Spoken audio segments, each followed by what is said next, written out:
नमस्कार। आइए सुनते हैं सुभद्रा कुमारी चौहान द्वारा लिखी कहानी किस्मत। भौजी, तुम सदा सफ़ेद धोती क्यों पहनती हो? मैं क्या बताऊं मुन्नी। क्यों भौजी, क्या तुम्हें अम्मा रंगीन धोती नहीं पहनने देती? नहीं मुन्नी, मेरी किस्मत ही नहीं पहनने देती। अम्मा भी क्या करे। किस्मत कौन है भौजी? वह भी क्या अम्मा की तरह तुमसे लड़ा करती है और गालियां देती है? 7 साल की मुन्नी ने किशोरी के गले में बाहें डालकर पीठ पर झूलते हुए पूछा, किस्मत कहाँ है भौजी, मुझे भी बता दो। सिल पर का पिसा हुआ मसाला कटोरी में उठाते हुए किशोरी ने एक ठंडी सांस ली और बोली, किस्मत कहाँ है मुन्नी, क्या बताऊं? और आंचल से आंसू पोंछकर किशोरी ने तरकारी बघार दी। खाना तैयार होने में अभी आधे घंटे की देरी थी। इसी समय मुन्नी की माँ गरजते हुए चौके में आई और बोली, 10 साढ़े 10 बज रहे हैं, अभी तक खाना भी नहीं बना। बच्चे क्या भूखे ही स्कूल चले जाएंगे? बाप रे बाप, मैं तो इस कुलच्छनी से हैरान हो गई। घर में ऐसा कौन सा भारी काम है जो समय पर खाना भी तैयार नहीं होता? दुनिया में सभी औरतें काम करती हैं या तू ही अनोखी काम करने वाली है? एक सांस में मुन्नी की माँ इतनी बातें कह गई और पटा बिछाकर चौकी में बैठ गई। किशोरी ने डरते हुए कहा, अम्मा जी, अभी तो 9 ही बजे हैं, आधा घंटे में सब तैयार हो जाता है, तुम क्यों तकलीफ करती हो? चिमटा खींचकर किशोरी को मारती हुई सांस बोली, तू सच्ची और मैं झूठी? 10 बार कह दिया कि जबान न लड़ाया कर। तू भला किस घमंड में है? तेरे सरीखे 50 को तो मैं उंगली में नचा दूं। चल हट, निकल चौके से। आंखें पोंछते हुए किशोरी चौके से बाहर हो गई।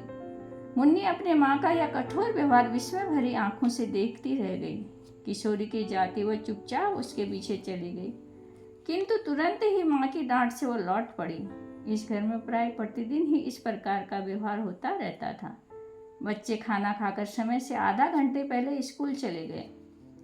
खाना बनाकर जब मुन्नी की माँ हाथ धो रही थी, तब उनके पति रामकिशोर मुवक्किल से किसी प्रकार छुट्टी पाकर घर आए। सुनसान घर देखकर बोले, बच्चे कहाँ गए सब? नथुनी फुलाते हुए मुन्नी की माँ बोली, स्कूल गए, और कहाँ जाते? कितना समय हो गया, कुछ खबर भी है? घड़ी देखते हुए रामकिशोर बोले, अभी 9:30 ही तो बजे हैं, मुझे कचहरी भी तो जाना है ना। मुन्नी की माँ तड़क कर बोली, जरूर तुमने सुन लिया होगा, दुलारी बहू ने 9 कहा था और तुम 9:30 पर पहुंच गए, तो इतना ही क्या कम किया? तुम उसकी बात कभी झूठी होने दोगे? मैं तो कहती हूँ कि इस घर में नौकर चाकर तक का मान मुलायजा है, पर मेरा नहीं। सब सच्चे और मैं झूठी, कह के मुन्नी की माँ जोर से रोने लगी। मैं तो यह नहीं कहता कि तुम झूठी हो, घड़ी ही गलत हो गई होगी, फिर इसमें रोने की कोई बात नहीं है। कहते कहते रामकिशोर जी स्नान करने चले गए। वे अपनी पत्नी के स्वभाव को अच्छी तरह जानते थे। किशोरी के साथ वह कितना दुर्व्यवहार करती थी, यह भी उनसे छिपा न था। जरा जरा सी बात पर किशोरी को मार देना और गाली देना तो मामूली बात थी। यही कारण था कि बहू के प्रति उनका व्यवहार बड़ा ही आदर और प्रेमपूर्ण होता। किशोरी उनके पहले विवाह की पत्नी के एकमात्र बेटे की बहू थी। विवाह के कुछ ही दिनों बाद निर्दयी विधाता ने बेचारी किशोरी का सौभाग्य सिंदूर पोंछ दिया। उसके मायके में भी कोई न था। वह अभागिन विधवा सर्वथा दया की ही पात्र थी। किंतु ज्यों ज्यों मुन्नी की माँ देखती कि रामकिशोर जी का व्यवहार बहू के प्रति स्नेहपूर्ण होता है, त्यों त्यों किशोरी के साथ उनका द्वेष भाव बढ़ता ही जाता। रामकिशोर अपनी इस पत्नी से बहुत दबते थे। इन सब बातों को जानते हुए भी वह किशोरी पर किए जाने वाले अत्याचार को रोक न सकते थे। 100 की सीधी बात तो यह थी कि पत्नी के खिलाफ कुछ कह के वह अपनी खोपड़ी के बाल न नोचवाना चाहते थे, इसलिए बहुधा वे चुप ही रहते थे। आज भी जान गए कि कोई बात जरूर हुई है और किशोरी को ही भूखी रहना पड़ेगा, इसलिए कचहरी जाने से पहले किशोरी के कमरे की तरफ गए और कहते गए, भूखी न रहना बेटी, रोटी जरूर खा लेना, नहीं तो मुझे बड़ा दुख होगा। रोटी जरूर खा लेना, नहीं तो मुझे बड़ा दुख होगा। रामकिशोरी का यह वाक्य मुन्नी की माँ ने सुन लिया। उसके सिर से पैर तक आग लग गई। मन ही मन सोचा, इस चुड़ैल पर इतना प्रेम? कचहरी जाते जाते उसको लाड़ कर गए, खाना खाने के लिए खुशामद कर गए। मुझसे बात करने की भी फुर्सत न थी। खाएगी खाना, देखती हूँ क्या खाती है, अपने बाप का हाड़। मुन्नी की माँ ने खाना खा चुकने के बाद सारा खाना उठाकर कहारिन को दे दिया और चौका उठाकर बाहर चले गई। किशोरी जब चौके में गई तो सब बर्तन खाली पड़े थे। भात के बर्तन में 2-3 कण चावल के लिपटे थे। किशोरी ने उन्हीं को निकालकर मुंह में डाल लिया और पानी पीकर अपनी कोठरी में चली गई। आज रामकिशोर कचहरी में कुछ काम न होने के कारण घर जल्दी ही लौट आए। मुन्नी की माँ बाहर गई थी। घर में पत्नी को न पाकर वह बहू की कोठरी की ओर चले गए। बहू की दयनीय दशा देखकर उनकी आंखें भर आई। आज चंदन जीता होता तब भी क्या उसकी यही दशा रहती। अपनी भीरुता पर उन्होंने अपने आप को न जाने कितनी बार धिक्कारा। उसकी धोती कई जगह से फटकर सी जा चुकी थी। उस धोती से लज्जा निवारण भी कठिनाई से ही हो सकती थी। बिछोने के नाम पर खाट पर कुछ चीथड़े पड़े थे।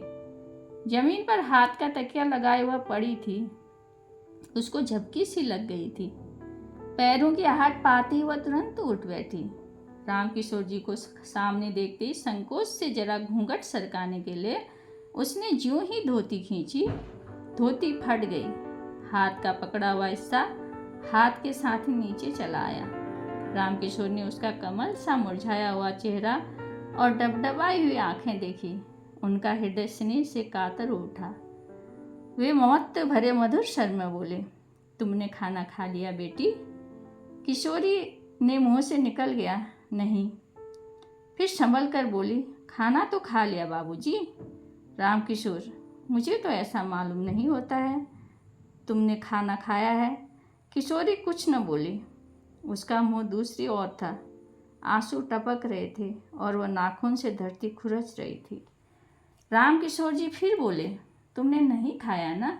मुझे दुख है कि तुमने भी अपने बूढ़े ससुर की जरा सी बात न मानी। किशोरी को बड़ी ग्लानि हो रही थी। वह क्या उत्तर दे। कुछ देर में बोली, बाबू, मैंने आपकी आज्ञा का पालन किया है। जो कुछ चौके में था खा लिया, झूठ नहीं कहती। रामकिशोर को विश्वास न हुआ। कहारिन को बुलाकर पूछा तो वह बोली, मेरे सामने तो बहू ने कुछ नहीं खाया। माँ जी ने चौका पहले से ही खाली कर दिया था। खाती भी तो क्या। पत्नी की नीचता पर कुपित और बहू के सौजन्य पर रामकिशोर जी पानी पानी हो गए। आज उनके जेब में 50 रुपये थे। उनमें से 10 रुपये निकालकर बहू को देते हुए बोले, यह रुपये रखो बेटी, यदि जरूरत पड़े तो खर्च करना। उसी समय आधे की तरह मुन्नी की माँ ने कोठरी में प्रवेश किया। बीच से ही रुपयों को झपट कर छीन लिया। वह किशोरी के हाथ तक पहुंच भी न पाए थे। गुस्से से बोली, अंधेर हो गया, कलयुग जो न करवाए सो थोड़ा ही है। अपने सिर पर की चांदी की तो लाज रखते। बेटी बहू के सूने घर में घुसते तुम्हें लाज न आई। तुम्हारे ही सर चढ़ाने से तो ये इतनी सर चढ़ी है। पर मैं न जानती थी कि बात इतनी बढ़ चुकी है। इस बुढ़ापे में भी गड्ढे में ही जा गिरे। इसी पाप के बोझ से धरती दबी जाती है। फिर वह तीर की तरह कोठरी से निकल गई। उसके पीछे ही रामकिशोर जी भी चुपचाप चले गए। वे बहुत वृद्ध तो न थे, परंतु जीवन में नित्य होने वाली इन घटनाओं और जवान बेटे की मृत्यु से वे अपनी उम्र के लिहाज से बहुत बूढ़े हो चुके थे। ग्लानि और शोभ से वे बाहर की बैठक में जाकर लेट गए। उन्हें रह रहकर चंदन की याद आ रही थी। तकिए में मुंह छिपाकर वह रो पड़े। तभी पीछे से आकर मुन्नी ने पिता के गले में बाहें डाल दी और पूछा, क्यों रोते हो बाबू? रामकिशोर ने विरक्ति के भाव से कहा, अपनी किस्मत के लिए बेटी। सवेरे मुन्नी ने अपनी भौजी के मुंह से भी किस्मत का नाम सुना था और उसके बाद उसे रोते देखा था। इस समय अब उसने पिता को भी किस्मत के नाम से रोते देखा तो विस्मित होकर पूछा, किस्मत कहाँ रहती है बाबू? क्या वह अम्मा की कोई लगती है? मुन्नी के इस भोले प्रश्न से दुख के समय भी रामकिशोर जी को हंसी आ गई और वो बोले, हाँ, वह तुम्हारी माँ की बहन है। मुन्नी ने विश्वास का भाव प्रकट करते हुए कहा, तभी वह तुम्हें और भौजी को रुलाया करती है। धन्यवाद।